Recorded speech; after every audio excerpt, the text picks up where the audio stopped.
All right, so thanks for joining me this morning. This is Ben Tagoe, and I'm Jeff Radichel. Ben is the CEO at Objective Management Group. He's been the leader in sales assessments for more than 3 decades, has assessed more than 2 million people globally. We're a rep and a partner, and I've used Objective Management Group for many, many years, both as a customer and as a rep. It's awesome to have you on the call today. Thanks for being with us. Yeah, Jeff, thank you so much for having me. I'm really excited about this. Yeah, it's gonna be fun. So we got a topic today that we really want to dig into, and that's really around building resilient sales teams. And we've talked a little bit about this in anticipation of this. And really, what I'd like to get is a few thoughts from you around the strategies for recruitment and retention in the process of building resilient sales teams. So maybe from a starting point is what are some of the key traits that you've seen through the assessment process over the years? And what are those key traits that we're looking for in sales talent? Yeah, Jeff, that's a great question. And I know I promised I'd be pithy, but I'm going to answer this in actually a little bit of a circuitous way, which is before you even start focusing on the key traits for sales talent, you really want to focus on, do we have the right sales hiring process in place, right? Because the traits that you need for an elite salesperson are going to differ a lot depending on your selling environment and the requirements of that job. And we actually see this a lot. We just did a study. As you know, one of the analyses that we provide is on role alignment. How well aligned is this person to the job that you're asking them to do? Are your hunters actually good hunters, or are they meant to be farmers, and vice versa? And one of the things that we see really often, it's pretty tragic actually. Um, about 2/3 of the companies that we work with, they have actually put their salespeople in the wrong role. They hired people who had great traits, but those were not the right traits that they needed for that role. And when they do that, as you can imagine, they suffer. The individuals suffer because they know that they're strong, but they are not performing and they can't figure out why. The companies suffer. We find that there's about a 2x difference in quota attainment just based on whether your salesperson has been placed in the right role or not. So before you even kind of get into the key traits you need, you got to make sure that you've got a top of the funnel, top of the hiring funnel process to plug the right people into the right places.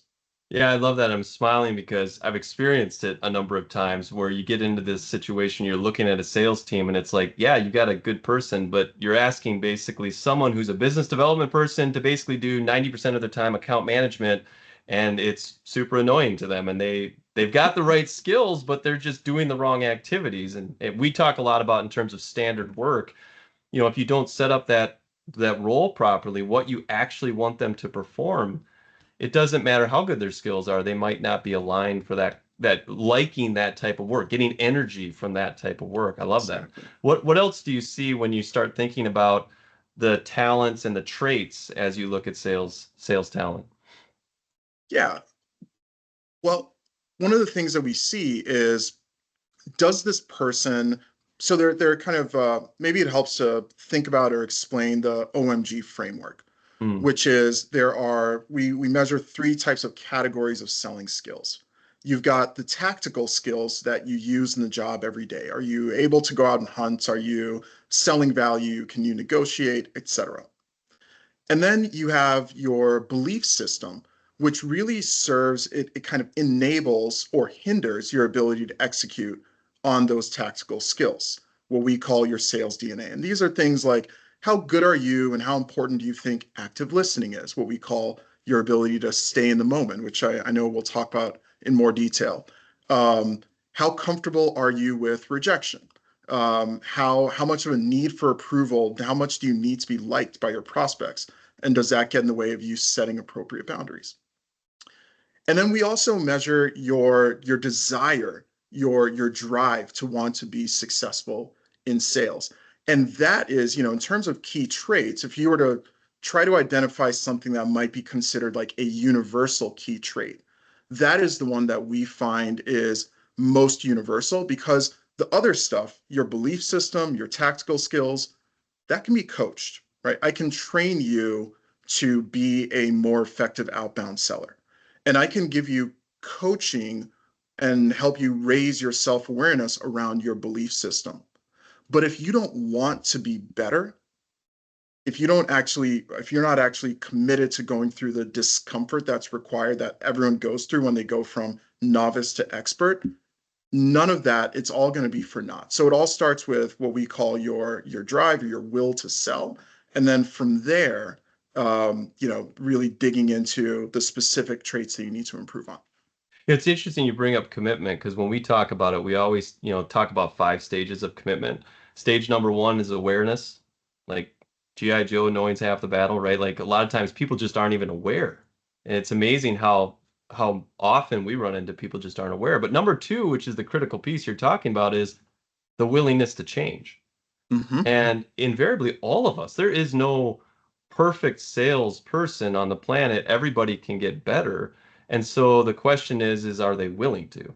And I love that kind of how OMG pulls that out and how then you can have the data to actually have that really great conversation with somebody to really get at, are they willing? Do they really want to get better? And even if maybe there's some misalignment in seats or lack of skills or whatever it is, if someone's willing to get better, there's a lot of places you can start to help them on that path. Absolutely right. The willingness to get better, the awareness is a big piece, and then the willingness to get better.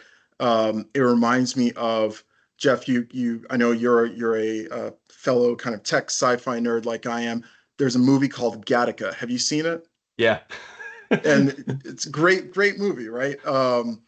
There's this, if you haven't seen it, I would strongly recommend it. There's this line that I always remember from Gattaca. Maybe you know what I'm talking about. They're in this swimming competition, these two brothers in the swimming competition, and the one who's winning the competition says, his other brother who's losing asks him, "How is it that you're doing this? How is it that you always beat me?" And the brother who's winning says, "I'm winning because I never save anything for the swim back." Right? I'm gonna swim Yeah. out there, and if I drown, if I drop dead in the middle of this lake, I don't care. I never save anything for the swim back. And that's, when you talk about the willingness to change or to improve on your commitment, that's also a big piece of it, right? It has to be unconditional. It has to be kind of almost irrational, your desire to want to get better, because you are going to run into difficulty. Your muscles are going to cramp up. There's going to be a minute where you're like, "Oh my goodness, what am I doing? I'm going to drown. This is crazy." And when you're able to push past that moment in your training and your development, when you're not making 100 calls a day, you're making 200 calls a day until your voice is hoarse or whatever it takes, that is when we see improvement come. So that's interesting because going back to the building resilient sales teams, we started with traits and we're moving into the development and the training piece. The question then I would have for you is it possible? Have you seen from the data that somebody who has low commitment will actually make progress? Because I get those questions fairly regularly. People talk about like the whole belief system, the desire, the will. Can you push through? Can you get the training to go? Can you make improvement? Like, have you seen thoughts of like the impact of training and development, maybe from an overall expectation? Because I get a lot of questions around what's the expectation. A lot of people say, "Oh, go in there, train this person for 2 days, flip a switch, everything's wonderful." So, is there a way that you can speak to, let's say, the expectations that someone should have as they start that journey around training and development, specifically as they're trying to build the sales team? Can someone get better with low commitment? It's really hard. Um, it's like it's like trying to drive a Formula One car with the parking brake on. It's gonna move, but like you're gonna be fighting. It's gonna be A lot fighting of you. The fires. it's gonna There's gonna be a lot of fires. It's gonna be fighting you the entire way, and you're going to get a few yards down the track, and you'll probably ask yourself, is this worth it? Because I'm about to blow up my entire, car, my entire company, because there are broader impacts on the behaviors of the people around. It's really difficult to get someone to exercise the type of improvement or beliefs that you excuse me skills that you need to improve if they don't have commitment. Now, I want to just add on to that. One of the things that we have seen in our research, though, is look, commitment is not a fixed variable. Commitment actually, you actually do end up seeing a lot of volatility in commitment based on what's going on in the external environment for that salesperson. So, for example, one of the pieces of research we did last year showed the impact of your manager actually has a pretty large effect on your commitment level overall. So when you're paired with someone who's a poor manager or who's a manager whose um, coaching skills you don't respect or don't appreciate, you will have low commitment.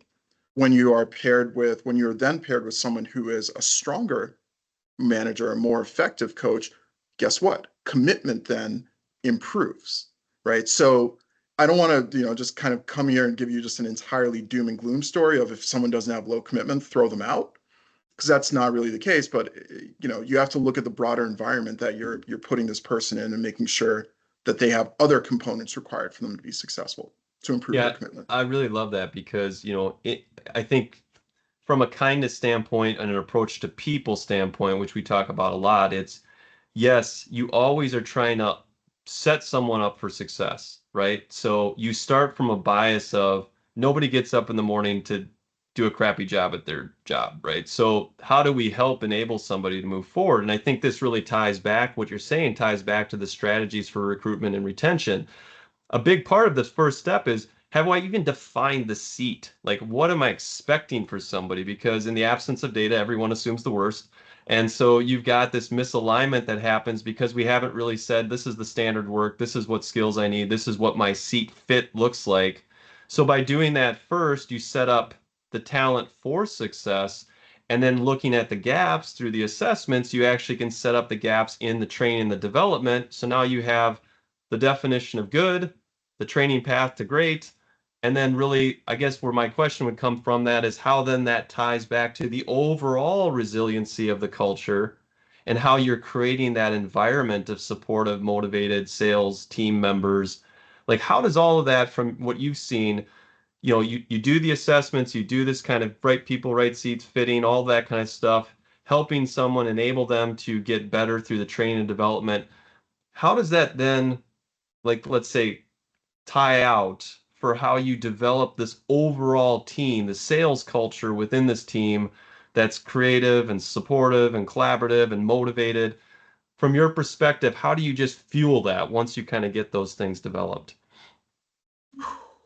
I wish I had an easy answer for you, or I wish I had a quick, pithy answer for you. But the reality is, it is really hard, active work on the part of leadership, right? We talked about earlier about role misalignment and how that drives, lack of performance and suffering. Misalignment doesn't happen because leaders are careless or because they're negligent.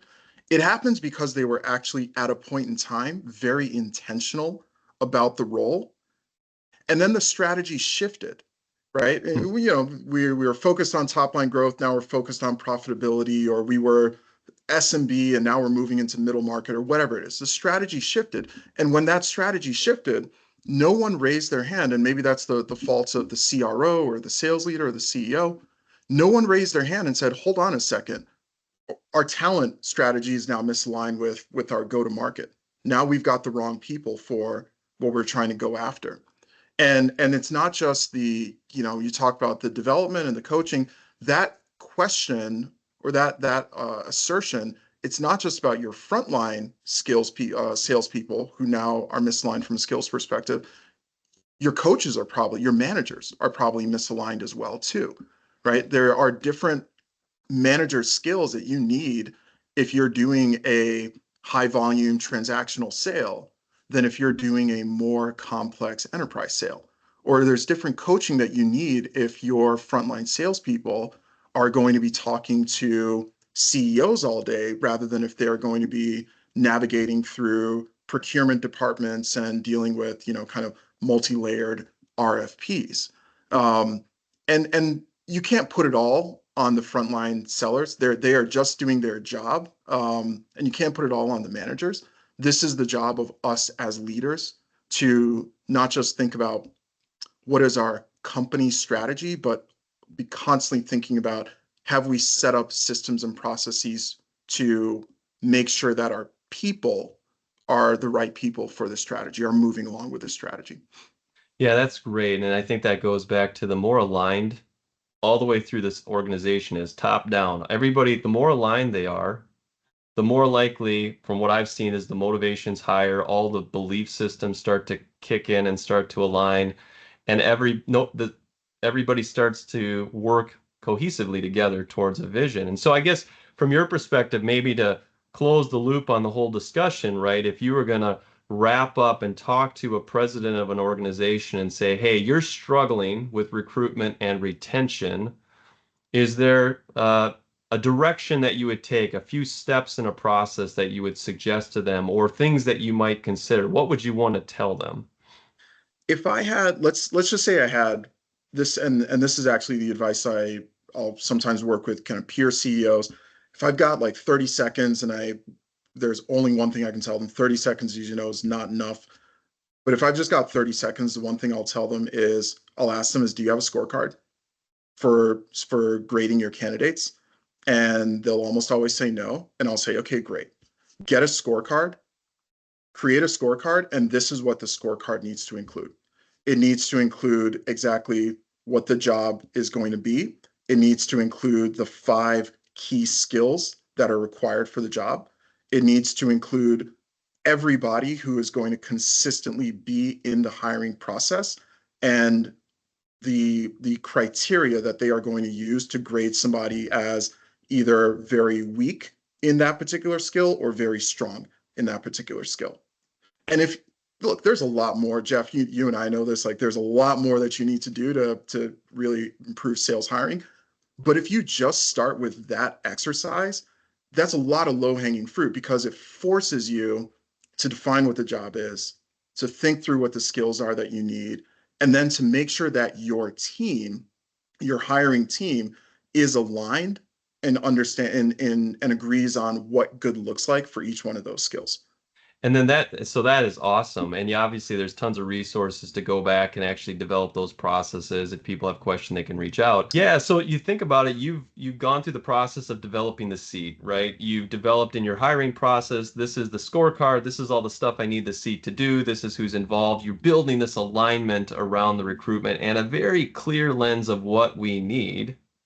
So theoretically, when we bring somebody in, they're going to be a good fit, know what they need to get done, can hit on all cylinders right out of the gate, which would promote the happiness of the seat, theoretically impact retention. But have you seen as you've gone through that process what it's done over time as you implement it to teams in terms of over time teams building out and maybe growing and improving the retention of teams? Like, can you speak to the retention piece internally as a Sure. result of that work up front? Thank you. That's helpful. So the impact on retention when you are aligned kind of from top of hiring all the way through ongoing development is, just to put it bluntly, people perform and people stick. Your salespeople will perform Very and your cool. salespeople will stick, right? That's Yeah. it. We already talked about quota attainment. When you're aligned, you've got closer to 60% quota attainment rather than the standard industry, 40%. Um, and what we've seen is when our clients have top performers, who they are developing well, their attrition is about a third of the standard that you see for B2B sellers. And just to level set, annual attrition in B2B sales per, I think it's another consulting firm out there, I think it was SBI, it's about 33% attrition for B2B sellers. I mean, and And as a president of a company or CEO of a company, if they hear a 33% attrition rate in sales, that's extremely scary, especially if your sales cycles get to be 3, 6, 12 months. yeah, yeah, I Yeah. mean, that's a significant portion of the year's revenue that you've attributed to this person that you're not getting, right? And the cost, the cost goes beyond just that. There's the impact on morale, there are the direct costs of recruitment. Deloitte did some research that gets cited a lot. It's costs about 150 to 200% of a salesperson's compensation to replace them, right? So 33% attrition with a 2x cost for whatever that person you were paying that person. When that person is well aligned, when that person is performing, we see that the attrition rate is below 10%. It's around 9%, right? Wow. So there's meaningful impact on the organization. Wow, that's that. And we talked a lot about traits. We talked about training and development programs. We talked about building this culture out over times, and a lot of it's alignment between, hey, how do I get the CEO all the way down to the individual contributors on the same page, which then builds the retention, and you do that through building the right recruitment process because it forces you to really get aligned around what you need. But when we talk about the next piece of that is what is the role inside of sales? So now we've got this team, they're in place, we're starting the training process, but people talk so much in that recruitment process, that retention process around, oh, we got to be emotionally intelligent. And that word is thrown around so much right now that I thought it would be helpful for us to talk a little bit about the emotional intelligence and how it applies to sales. So from that standpoint, maybe a good starting point is, what do you define as emotional intelligence? What is its role within sales from your perspective? Great question, Jeff. And man, we can spend all day and all month really talking about this. I'll give you kind of a short definition, and then I'd love for us to elaborate on sort of some of the skills and traits that we use. The short definition is that I think about for emotional intelligence is for the seller to have self-awareness about their sales specific beliefs that will impact their relationship with the client and might support or hinder, get in the way of their ability to effectively guide their client to the right solution. So wait, time out. So are you insinuating that salespeople are not aware of their own selling biases and deficiencies? I'm not just, I mean, yes, I'm not just going to pin Okay, that one on salespeople though. I was just But going to a lot of us confirm. It's are. like maybe it's a bias, but I've seen enough of it that I can confirm that that is true. So no, keep going with that because you talk about this, so OMG actually assesses this and they measure for this. And from my experience, it's amazing how this score is often low.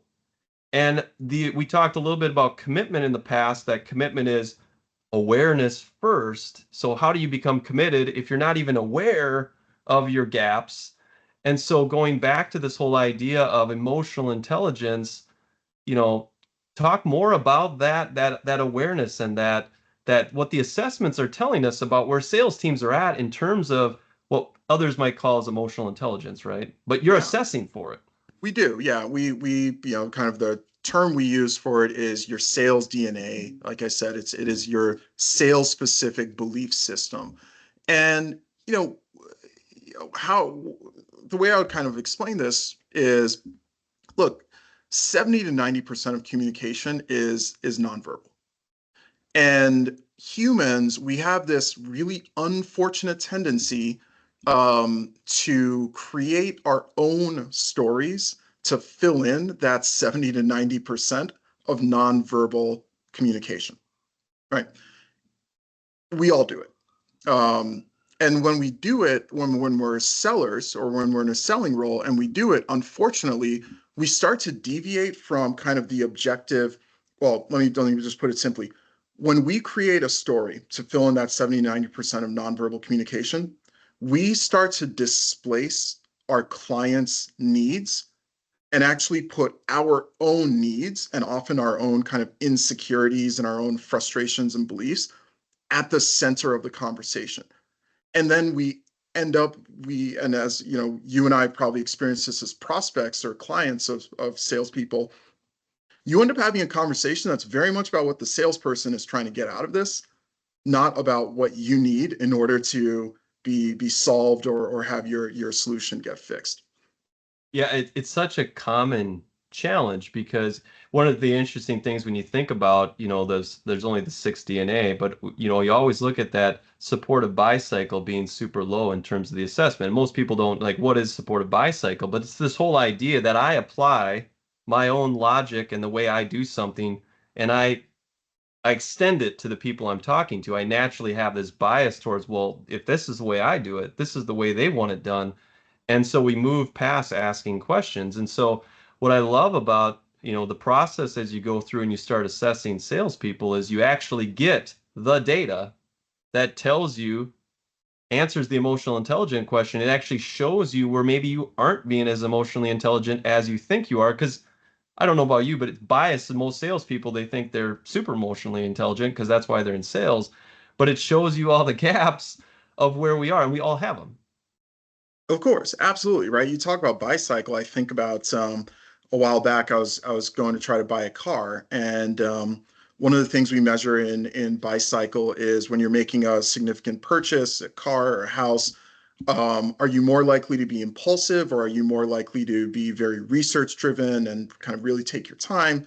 Um, I personally have a more impulsive buy cycle around large purchases. I'll make a decision to spend a lot of money, relatively quickly. The salesperson who was trying to sell me this car, unfortunately, their buy cycle was to be very deliberative and to do a lot of research.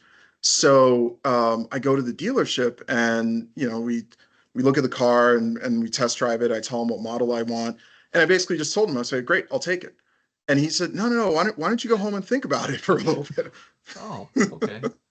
And I said, No, "No, I give me want to the." drive it this afternoon. Like, Yeah, no, I was like, like, give me the give, keys. Like, "Give me the keys. Like, here you go. Here we'll get the financing paperwork." And he said, "No, I think you should read. There are all these other options and features. Maybe just go here. I'll give you some samples, and you go home and you think about it, and you give me a call back and you let me know."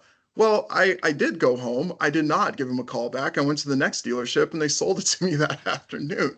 Right. So that was, and that guy thought he was really doing me a service, right? He was educating me and he was being very empathic, but he was being very empathetic in a way that not only stopped him from getting a sale, but actually ultimately frustrated me as the buyer, right? Because he was not helping me get to the solution. He was helping himself get his needs met, or thinking that he was helping me get my needs met in the way that he would want, and not actually figuring out what my issue was. it's funny you bring up empathy because that's such a crux of this because you talk about emotional intelligence, but really when you talk about how it applies to sales and you think about a word like empathy and you think about what your role is in the sales, we talk about consultative selling or selling value, for example, all of these things that are really more about if I really think of my role in sales as I'm the doctor trying to prescribe the right thing for the customer,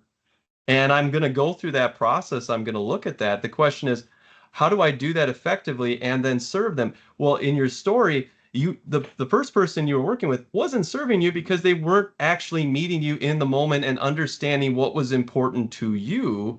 And as a sales team, often we talked about earlier, like happy ears, right? I inject my own selling style. I inject my belief in what's happening. I inject my belief in what you want from me instead of listening, asking questions, being empathetic to where you're at, and at the same time being the advocate to say, yeah, hey, your leg's broken. Do you want me to fix that now? This is all we got to do to fix it. Let's just fix it, right? Because so understanding the needs of the person you're working with to get them their solution as fast as possible. But those can all be used in the same way around being emotional intelligent. It's just being emotional intelligent in regards to the person you're serving. Absolutely right, right, and that is, kind of even divorced from sales, right, Jeff? Like, kind of the fundamental aspect of emotional intelligence is there's a significant component of it that is other centered, not me centered, right? And Yeah. that's really all you're talking about is, as salespeople, making sure that you are able to remain other centered through kind of the emotional ups and downs of the sale, right? There's your own insecurity. Am I going to make quota? Am I hitting my commission? There's your manager asking you in your pipeline review, like, where's this deal going? What's happening? Why has it been stuck in this stage for so long? There's the prospect who's, maybe peppering you with questions or maybe being hostile or skeptical. And your ability, the natural inclination anytime you encounter hardship, right, in work environment or otherwise, is to kind of be a little bit more me centered. And really strong salespeople, what we see is they are able to remain other centered kind of throughout whatever adversity is getting thrown at them. Yeah, so from that perspective, then let's just assume let's say I'll put my sales, I'm a sales guy, I'll put my hat on. I know I need to get better at emotional intelligence. I'm not necessarily sure where my gaps are. I'm not necessarily sure how to improve it. Is there a path? Is there a way that I can figure out where my gaps are? Is there a way, and how do I go address it? I mean, is it okay if I make a plug for OMG here? Absolutely. Yeah, plug away. I mean, you Okay. can plug away. I mean, look, I think you need someone to hold a mirror up to you. And ideally you need someone that holds a mirror up that kind of gives you the full, it's not just showing you, it's not just like one of those makeup mirrors that just show, or shaving mirrors that just shows you your ear. It's got to show you the full picture. Our assessment does that, right? Our assessment is kind of a holistic diagnostic of all of your sales specific beliefs, and just sort of gives you a view, benchmarks you on where you stand from an emotional intelligence and EQ perspective on all of those sales specific beliefs, right? So you start with the diagnostic. So going back to the topic of, okay, so we understand, yeah, emotional intelligence role within sales is really, you talked a little bit about how it connects the empathy to the customer. It's putting ourselves in the customer place, understanding our role is to remain objective, which I love that in the sense that so often part of the happy years, part of the fictitious pipeline, we sometimes call it vaporware in your pipeline, all that kind of stuff, is because we don't remain stable, objective, emotionally intelligent to everything that's going on. We implement our own biases, our own buying cycles, our own 70 to 90% of what we want it to sound like instead of what it is. So with all those things, those thoughts in mind, if I'm a sales leader, if I'm a president, and I want to enhance the emotional intelligence, the ability of my sales team to go out there and develop stronger relationships, how do I do that? Well, it's a great question. You got to start with an X-ray, or you got to start with the diagnostic, right? Which is where we come in, as a sales assessment. Is, we measure you on all of your EQ related components of selling, right? Your sales specific beliefs. Yeah, it's not And just EQ, but it's not, and so people talk about personality exams or emotional intelligence exams and these things, but it's really more of we're trying to get the components that actually apply to sales, not just this broad, hey, I'm an emotionally intelligent person, but it's more specific to what actually is important for a sales role, right? exactly right. And that's a Yeah. really important for clarification, because very often the kind of personality components of emotional intelligence, I'm an introvert, I'm an extrovert, talk to me in the morning, don't talk to me in the afternoon. That actually doesn't really matter for sales at all. Like, a lot of extroverts are kind of very poorly served by thinking that being an extrovert is a good thing for selling. And that's another conversation And for they another all time. have their place. So, it's not like there's a dismissiveness to like a disc profile or any of those things. They have their place in terms of communication styles and those things, but Of it doesn't course. really answer the question for sales being successful, which is really what we're trying to break down the components of emotional intelligence to understand what actually really applies. Absolutely. Right. So Yeah. what you need to understand is, you need to understand, like we talked about buy cycle, you need to understand, how do I approach significant purchases? And how is that potentially having an impact on how I guide my buyers or my prospects through their significant purchases? You need to understand things like, um, how strong of a need for approval do I have? And is my need for approval, my need to be liked by people who I have business relationships with getting in the way of me asking questions that might be more provocative or might be more challenging, but are actually going to help them get to the right answer because it's going to snap them out of their way of thinking, right? Yeah, you know what I love about that is having worked with a lot of sales leaders and presidents and those things around some of these topics of because in many organizations, sales is kind of the I'm not really sure what to do with it, what. But part of this process and emotional intelligence and the role of it within a sales team is also getting educated as a leader on the expectations. So we've talked in other segments about retention recruitment, but how do I create the definition of good if I don't even understand the components of what the definition of good is itself? So as a leader, being able to have a systematic, a very specific set of guidelines that said, when I see this, forget the words, when I see this action, this activity, it's actually helping or hurting what I'm trying to do becomes the way that I can improve the way I'm seeing things, but then also improve the way I can help the salespeople and the sales team transform what they're doing and get more emotionally intelligent, get better at recognizing, having empathy for the customer and what they're trying to go through. Absolutely right. And it's really important for the leader, your manager, your coach to have awareness around your emotional intelligence gaps, your selling beliefs gaps, um, because it takes a lot of reinforcement to change beliefs, right? We talk about kind of a common marketing trope is you have to deliver a message, 7 to 10 times in order for it to resonate or for Maybe it in to sales land. teams, it's a little more. In sales teams, it's probably a little bit more. Maybe. They might not hear you the first time, and especially when it comes to beliefs or things that are EQ related, um, it's probably more like 15 to 20 times rather than 7 to 10 times because these are beliefs are things that are kind of we call it DNA for a reason. These are things that are pretty deeply coded in you as a person, and the kind of one of the best things your manager can do from a coaching perspective is just tell you over and over, "Hey, Jeff, you've got this research empathy thing is coming up again, and I think it's blocking you from moving this opportunity forward. Hey, Jeff, the research empathy thing, I'm seeing it again. Hey, your bicycle thing, I'm seeing it again." And just, say it enough times. And that is the coaching that the salesperson needs in order to raise their level of self-awareness and eventually overcome it. Yeah, so I love that cadence piece because so many people want a quick fix. I mean, we hear it all the time. It's kind of we joke about it internally. It's like the three and out, right? It's like constant continuous improvement things. Like all of a sudden someone's going to come in, slap pixie dust, everybody's going to be fixed, and then we don't have anything. And I think the key is this, it's like any human development. It's a continuous journey.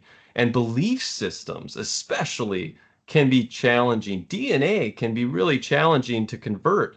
And so I think part of this whole piece is just understanding that as you're trying to train, as you're trying to enhance the team's ability to empathetically understand the customers, to stay objective, to do those types of things, it is a journey. And you have to understand if you do not hit that war drum every single week with consistency, you're probably not going to get what you want from an outcome in terms of transformation.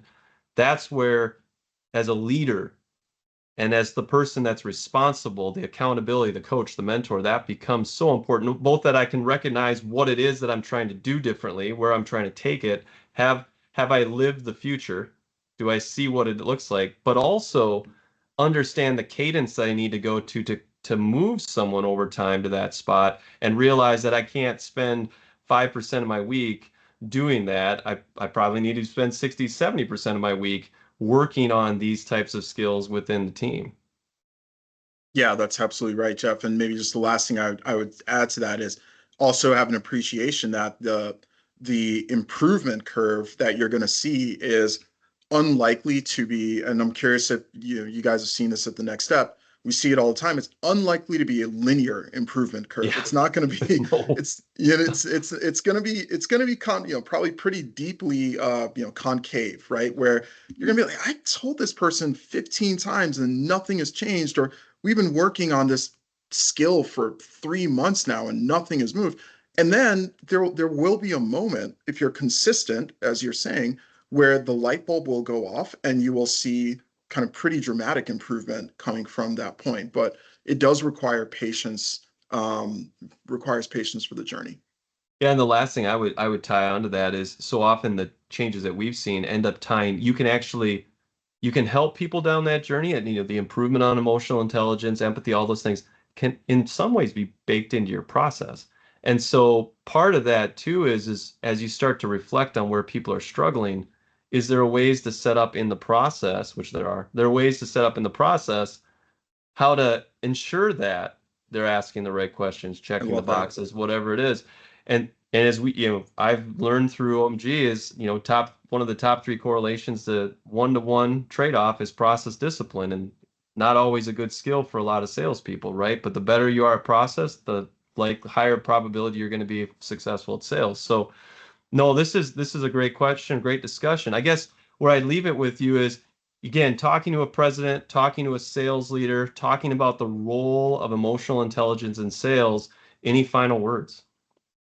Yeah, what I would tell them is, look, and we see this across B2B selling, doesn't matter the industry. B2B selling is getting much more, it's getting complex fast. It's getting much more complex than it used to be.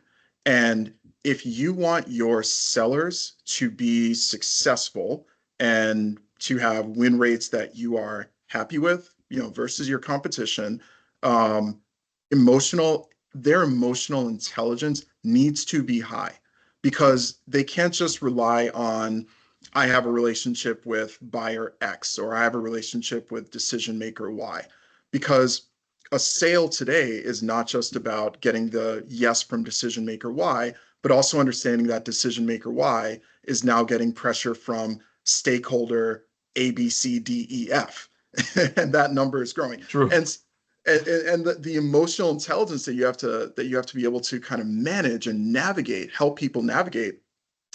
It's not just with your key decision maker or your buyer anymore. It is also with all the other stakeholders that are influencing them, and the number of people at the table are growing.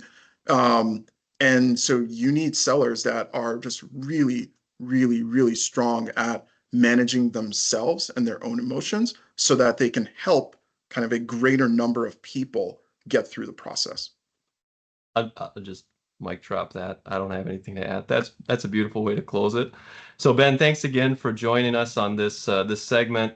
Again, you can reach out with questions, follow the links, and reach out with questions on any additional questions. But again, Ben, this was great. I appreciate you joining us for My the pleasure. meeting. Always fun to spend time with you, Jeff. Thanks for Uh, this. all right, take care. See ya.